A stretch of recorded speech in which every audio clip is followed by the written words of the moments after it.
Sauce pa lang nakakatakam na. Tapos may cheese pang kasama. Parang Bake Mac ang lasa nito pero hindi tayo gagamit ng oven dito. Tapos yung pasta, nirolyo ko sa hotdog ko. Kaya wag na natin patagalin pa. Simulan na natin to.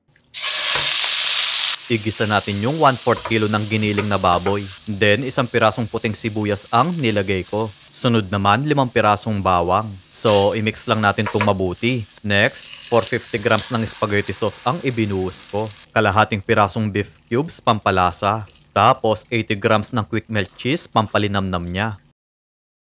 Naglagay ako ng konting tubig at paminta. Next, fettuccine pasta ang gagamitin ko. Pero dahil lagpas sa kawali ko, puputulin natin to. Then, chicken hotdog ang gagamitin ko. Kailangan kasi jumbo para madaling irolyo sa pasta nyo. Naglagay lang ako ng asin at mantika para hindi magdikit-dikit ito. 4 lang muna ang ilalaga ko kasi malit lang itong kawaling gamit ko.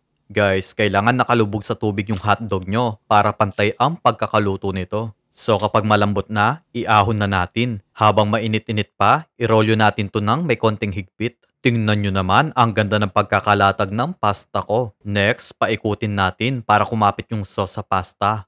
Bale, i-torch lang natin ng konti ito. Kung mapapansin nyo yung ibabaw, parang galing sa oven ito. O, diba? Ang cheesy niya.